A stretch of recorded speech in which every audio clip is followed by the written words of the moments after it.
बच्चे में प्रॉब्लम देखने से पहले या फिर उसकी क्वालिटीज को आइडेंटिफाई करने से पहले आपको वो वर्ड समझ में आना चाहिए जिस पर आप काम कर सकते हैं। चाहे वो 6th में हो 7th में हो, उसको एग्जाम से डर लगने लग जाता है, तो वहां पर जैसे ही वो एग्जाम हॉल में जाता है वो सब कुछ भूल जाता है। तो आज का हमारा टॉपिक है गैप, GAP गैप। तो गैप को हम लोग अंडरस्टैंड करेंगे कुछ वोकैबुलरी से या फिर कुछ वर्ड से, जिसमें हम आइडेंटिफाई करने की कोशिश करेंगे कि ये जो गैप है ये कैसे बनता है और इसको हम लोग कैसे आइडेंटिफाई करेंगे। Let's start with the video. So before explaining the gap, हम लोग अंडरस्टैंड करते हैं कि बच्चों में हम लोग बेसिकली क्या देखना चाहते हैं और क्या उनमें अभी है। इसका मतलब यहां पर आज की डेट में हम अंडरस्टैंड करने की कोशिश करते हैं तो आप बहुत ही अर्ली एज से बच्चों में देखते हैं कि कहीं ना कहीं उनके अंदर काफी बिहेवियरल इश्यूज या फिर साइकोलॉजिकल इश्यूज या अदर इश्यूज डेवलप होते जा रही हैं। तो फॉल्ट उनका नहीं है, फॉल्ट आज के एरा का है, क्योंकि ऑल ऑफ सडन हम लोग अपने एनवायरमेंट में जो चेंजेस देख रहे हैं एंड टेक्नोलॉजी वाइजेस भी जो चेंजेस आ रहे हैं, एजुकेशनल भी चेंजेस आ रहे हैं और साथ में many of the other things factors जो रखती हैं, तो वहां पर ये चेंजेस होना एक नॉर्मल फैक्टर रखता है। जब भी आप किसी बच्चे में ये पार्ट आप ऑब्जर्व करते हैं तो वहां पर आप उसके ऊपर काम कर सकते हैं। बट किसी भी बच्चे में प्रॉब्लम देखने से पहले या फिर उसकी क्वालिटीज को आइडेंटिफाई करने से पहले आपको वो वर्ड समझ में आना चाहिए जिस पर आप काम कर सकते हैं। तो हम पहले बात करेंगे उन क्वालिटीज को जो पेरेंट्स अपने बच्चों में और टीचर्स अपने बच्चों में इनकलकेट करना चाहते हैं। तो व्हाट आर दीज क्वालिटीज जो बच्चों में इनकलकेट करना चाहते हैं, वो हम लोग आज देख लेते हैं। आपकी स्क्रीन पर एक पिक्चर आपको दिख रही होगी और इस पिक्चर में आपको साफ दिखाई दे रहा होगा कि बच्चों के अंदर हम ये क्वालिटीज को इनकलकेट करना चाहते हैं। जैसे हम उनके अंदर काफी सारी गुड हैबिट्स को देखना चाहते हैं from the very early age. मतलब जब वो 1 साल के होते हैं, 2 साल के होते हैं, 1 साल का बच्चा होता है तो हम इमेजिनेशन करने लग जाते हैं, बेटा you must be like this, आपको ऐसा होना चाहिए, ऐसा होना चाहिए, लाइक दिस, आपको ऐसा करना चाहिए। तो हमारी जो एक्सपेक्टेशंस होती है वो बच्चों से लगातार बनी रहती हैं। एक्सपेक्टेशन रखना बुरी बात नहीं है, एक्सपेक्टेशन को डेवलप करना और इनकलकेट करना विदाउट एनी फोर्स और एक राइट पेरेंटिंग गाइड से चलते हुए जाना, ये काफी फ्रूटफुल हो जाता है। तो चलो स्टार्ट करते हैं, 1 बाय 1 हम लोग पढ़ते हैं कि कौन कौन से गुड हैबिट्स आप बच्चों के अंदर इनकलकेट करना चाहते हैं। तो बच्चों के अंदर क्रिएटिव वाला पार्ट उनका काफी स्ट्रांग होना चाहिए। हर पेरेंट्स चाहते हैं कि मेरा बच्चा क्रिएटिव, या हर टीचर चाहता है कि मेरा बच्चा क्रिएटिव या मेरा स्टूडेंट क्रिएटिव होना चाहिए। इंटेलिजेंट होना चाहिए डेफिनेटली। वो बहुत ही अर्ली एज से उनकी मार्क्स, उनकी राइटिंग, हैंड राइटिंग या उनकी वोकैबुलरीज या फिर उनके वर्डिंग्स जब वो पढ़ते हैं तो उस पर भी काफी फोकस करना स्टार्ट कर देते हैं। So again this is very good, ये काफी अच्छा है, ऐसा होना भी चाहिए। जब आप बच्चे के अंदर गुड हैबिट्स को इनकलकेट करते हैं तो उसमें एफर्ट्स भी लगते हैं, तो उस एफर्ट्स को आप लगातार बनाए रखो ताकि आप बच्चों के अंदर काफी बेटर रिजल्ट देख सकते हैं। उनके अंदर ऑनेस्टी होनी चाहिए, तो ऑनेस्टी एकदम से तो नहीं आएगी, वहां तो आपको उनको सिखाना होगा। Higher dreams of career, definitely उनको बहुत ही अर्ली एज से 9th और 10th का जो टाइमिंग होता है career age, this is not the career age timing. आपको उस बच्चे को 5th और 6th में ही करियर के लिए, हायर ड्रीम्स के लिए प्रिपेयर करना चाहिए। हम जब करियर काउंसलिंग करते हैं तो वी हैव लिटरली फाउंड कि पेरेंट्स या फिर बच्चों को रियलाइजेशन होता है कि now I am in 10th, अब मुझे रियलाइज होना चाहिए कि मुझे क्या स्ट्रीम ऑप्ट करनी है और I should go to the counsellor and discuss with them. और कुछ तो ऐसे होते हैं कि लाइक वो बिल्कुल 12th के पीक टाइमिंग पर आते हैं, फिर बोलते हैं कि हमें तो पता ही नहीं था कि मुझे 11th में या 10th के बाद में ये ऑप्शन लेना था। This is not the right time to opt a career. आप करियर को जब डिजाइन करते हैं तो डिजाइनिंग के लिए एटलीस्ट आपको उसके लिए 4 to 5 ईयर्स का एक गैप होना चाहिए। तो वहां पर आप उसको 6th ऑनवर्ड से, जब भी बच्चा कोई 6th स्टैंडर्ड में आता है या 5th स्टैंडर्ड में आता है, वहां पर आपको उसका करियर डिजाइनिंग वाले पार्ट पे काम कर लेना चाहिए, क्योंकि करियर से पहले इंपॉर्टेंट होता है उसकी स्किल्स को लर्न करना। तो स्किल्स प्लस लर्निंग ही उसका करियर डिजाइनिंग वाला पार्ट में आता है, राइट।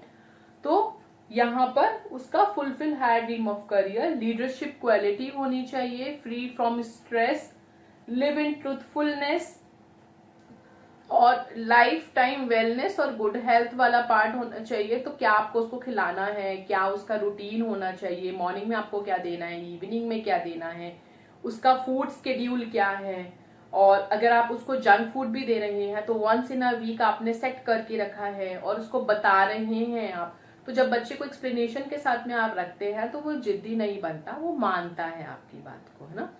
तो वहां से आप उसके अंदर ये सब चीजें भी डेवलप कर सकते हैं। और do respect and become respected, और हेल्पिंग नेचर होना चाहिए। क्या उसके लिए अच्छा है, क्या उसके लिए बुरा है, ये भी उसको आपको एक राइट एज के टाइम पर बता देना चाहिए। जैसे मैं एग्जांपल देना चाहती हूँ, मेरी बेटी 2 years की है, she is only of 2 years, and yesterday somebody has come और उसको एक टॉफी दे दी, और उसने वो टॉफी ले ली। और व्हेन शी वाज ईटिंग, मतलब 2 साल की बच्ची है, when she was eating that one, तब मैंने उसको बहुत ही प्यार से एक्सप्लेनेशन में डाला कि बेटा अगर आपको कोई टॉफी देता है तो आपको टॉफी नहीं लेनी चाहिए। तो वो इतना तो नहीं समझती कि टॉफी नहीं लेनी चाहिए, उसने मुझे बोला हाँ मम्मा। तो मैंने कहा, मैंने फिर उसको रिपीटेशन में डाला कि मुझे लगता है कि चलो ये समझेगी, तो मैंने कहा आपको टॉफी नहीं लेनी चाहिए, आप जाओ और इस टॉफी को पापा को दे दो। तो वो गई और उसने उस टॉफी को पापा को दे दिया, राइट। तो उसे ये तो पता था कि मुझे ये टॉफी पापा को देनी है, बट वो इतनी मैच्योरिटी अभी डेवलप नहीं होगी because she is of 2 years। But when I have said to her कि बेटा ये टॉफी कोई बाहर वाला आपको देता है तो आपको नो नो नो नो करना है, मम्मा देती है देन आपको इसको लेना है। तो उसे नो नो नो नो तो समझ में आया, एंड शी हैज सेड हाँ मम्मा। तो मुझे नहीं पता कि अभी उसको समझ में आया है या नहीं आया, बट जो मैसेज मैं उसको देना चाहती हूँ वो मैसेज मैं उसको दे चुकी हूँ। तो समहाउ ये वाला पार्ट में उसके अंदर बिल्डअप कर रही हूँ कि जब भी वो किसी एनोनिमस पर्सन से मिलती है तो उसको अभी उस पार्ट पर फोकस करना होगा, ध्यान करना होगा। दो she is of 2 years, but 2.2 years से लेकर 3 years का जो उसका पीरियड है वहां पर उसकी अंडरस्टैंडिंग डेवलप हो जाएगी, मतलब उसको सोचना होगा, लाइक कॉग्निटिव फंक्शंस के अकॉर्डिंग, लाइक उसके अंदर ये चीजें धीरे धीरे करके डेवलप हो जाएगी। तो यहाँ पर आपको बच्चे को बताना होगा क्या उसके लिए अच्छा है और क्या बुरा है इन द राइट एज। तो मतलब सिर्फ एक ही एज पे फिनिश नहीं हो जाता है कि आपने उसको डांटा, थप्पड़ मारा और बिठा दिया, नहीं। आपको अकॉर्डिंग टू द टाइम वो चीजें डिस्कस करनी होंगी, उसके डूज एंड डोंट्स बताने होंगे बहुत ही पोलाइटली। और ये काम आपको हो सकता है 25 या 26 तक लगातार करना पड़े। मतलब जब बच्चा 2 साल का या 1 साल का ही हो तो 1 साल में अलग एक्टिविटीज हो जाती है, जब सेकेंड ईयर का होता है उसका अलग एक्टिविटी हो जाती है। जब वो 3 ईयर मतलब 3 साल का होता है, 4 साल का, 5 साल का, 6 साल का, तो उनकी अलग अलग एक्टिविटीज होती है। तो उस अलग अलग एक्टिविटीज में आपको अलग अलग तरीके के डूज एंड डोंट्स को बताना होगा। आपको नहीं पता तो आपको उस पर स्टडी करनी होगी, आपको उसको पढ़ाना होगा। तो जैसे बच्चा 5 साल तक मदर से काफी अटैच्ड रहता है, तो मदर के पास में इतनी नॉलेज होनी चाहिए अपने बच्चे को सिखाने के लिए कि वो उनको एक प्रॉपर इंगेज रहे और नॉलेज देती रहे। बट ऐसा नहीं कि रोका टोकी, लाइक एक बैलेंस तरीके से आप उनको एक्सप्लेन कर सकते हैं विद डिफरेंट एग्जाम्पल्स। तो आप देखोगे कि नर्चरिंग में काफी आपको हेल्प मिलती है, एक फ्रूटफुल रिजल्ट दिखता है। क्योंकि आप जब बच्चे के अंदर वो 10 साल तक, मतलब 1 year से लेकर 10 साल तक की जो हैबिट्स होती हैं, जो ये क्रूशियल टाइम होता है, अगर इसी टाइम में अगर आपने इसके अंदर ये हेल्दी हैबिट्स को अगर डेवलप कर देते हैं, उसके अंदर ये इनकलकेट कर देते हैं, तो वो लाइफ टाइम उसके लिए काफी काम आती है। बट अगर आप टाइम ही नहीं देते बच्चे को, आप अनइन्वॉल्व पेरेंटिंग की तरह रोल प्ले कर रहे हैं, या फिर आप अदर पेरेंटिंग स्टाइल की तरह रोल प्ले कर रहे हैं, हेलीकॉप्टर पेरेंटिंग की तरह रोल प्ले कर रहे हैं, तो बच्चा will suffer with many of the things, जो शायद आपको लेटर ऑन एज पर पता चले, जब वो लोगों के साथ में रहे, या पब्लिक स्पीकिंग पार्ट करे, या फिर कम्युनिकेट करे, या अदर रीजंस भी उसके हो सकते हैं। तो बहुत ही सही एज पर आपको पता होना चाहिए कि बच्चे को कौन सी हैबिट उसकी इनकलकेट राइट टाइम पर हो जानी चाहिए। यहाँ पर बच्चा कॉन्फिडेंट होना चाहिए, उसको रिस्पेक्ट करना चाहिए दूसरों की, और वो रिस्पेक्ट करे दूसरों की और उनको समझे भी, है ना।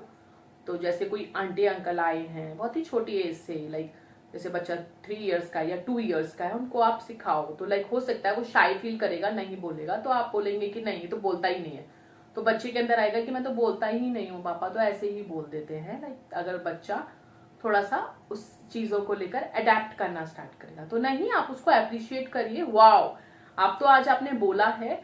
तो लाइक छोटे छोटे जो टिप्स होते हैं ये आपको पेरेंटिंग के लिए काफी यूजफुल हो जाते हैं। तो अब हम बात करेंगे उस पार्ट को लेकर जहां पर आप वो गैप फाइंड आउट करते हैं कि अगर बच्चे में ये क्वालिटी नहीं है, like if my child doesn't have this quality, तो उसके अदर फैक्टर्स हैं, तो वो क्या है, मतलब वो प्रॉब्लम्स को हम लोग डिस्कस करने की कोशिश करते हैं। तो यहाँ पर वो प्रॉब्लम्स का एक मैं आपको अगेन आपको स्क्रीन पर एक शीट दिखाई दे रही होगी और एक स्लाइड दिखाई दे रही होगी, आप उसको देखो, एक पिक्चर दिखाई दे रही होगी, आप उसे देखो। तो ये जो प्रॉब्लम्स हैं ये हम बच्चों के अंदर आज की डेट में काफी आइडेंटिफाई कर रहे हैं, मतलब एक हाई लेवल पे उनको ऑब्जर्व कर रहे हैं कि वो इस प्रॉब्लम्स को लेकर काफी सफर कर रहे हैं।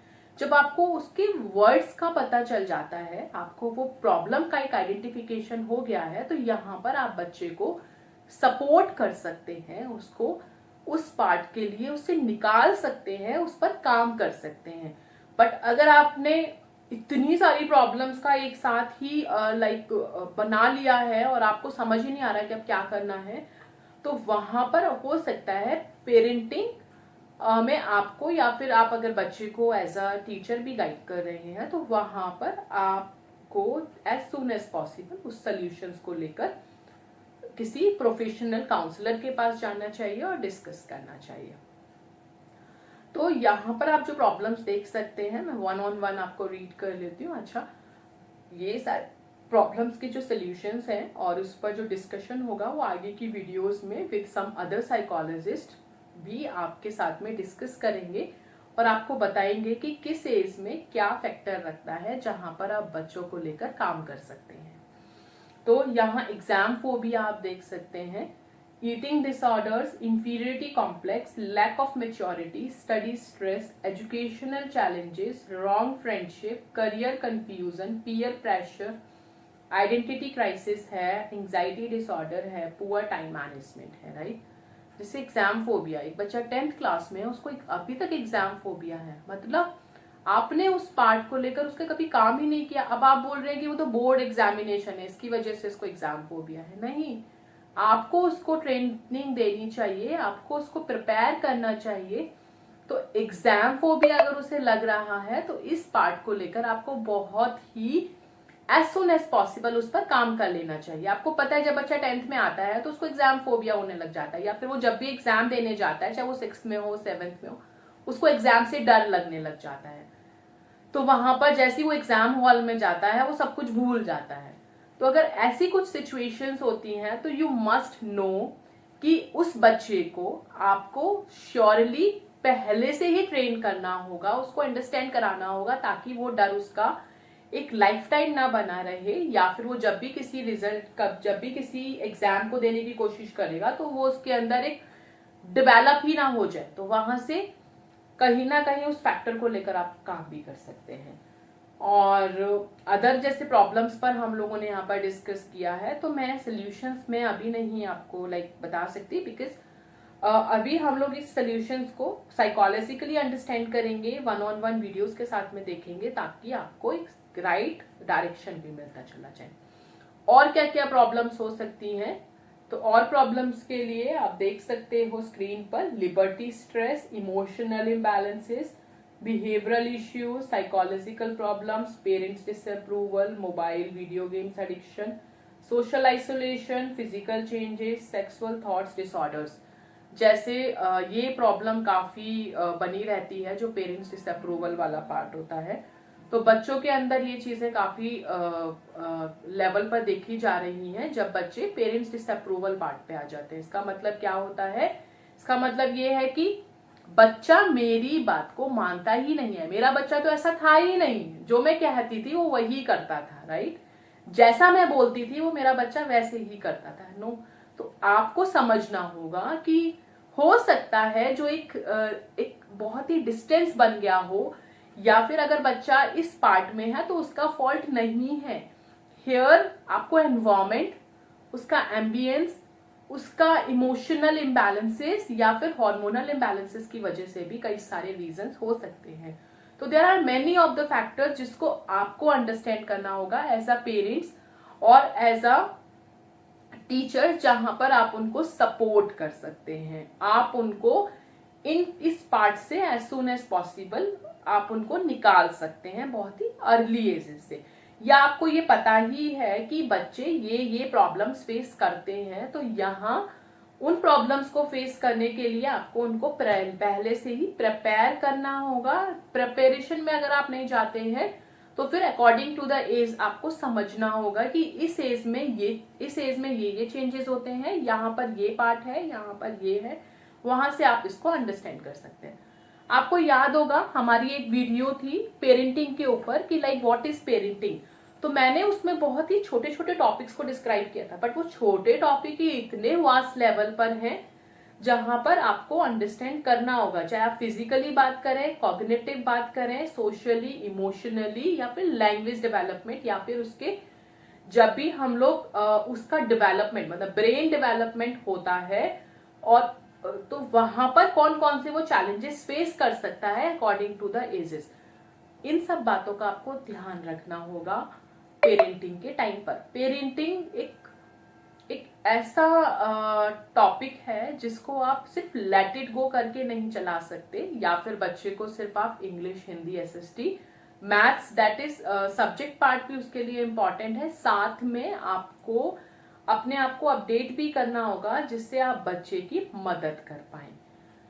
सो टीचर्स अपनी तरीके से बच्चे को काफी नॉलेज देते हैं, वो इंगेज रहते हैं, उनके साथ में काफी हेल्पफुल रहते हैं। यहाँ पर पेरेंट्स को भी उतना ही एडुकेट अपने आप को करना होगा जिससे आप बच्चों को एक राइट टाइम पर राइट पेरेंटिंग दे सकते हैं। Hope you would like this video. आप लोगों को ये वीडियो पसंद आएगी, और आगे की वीडियोस के लिए हमारे चैनल को आप सब्सक्राइब कर लो।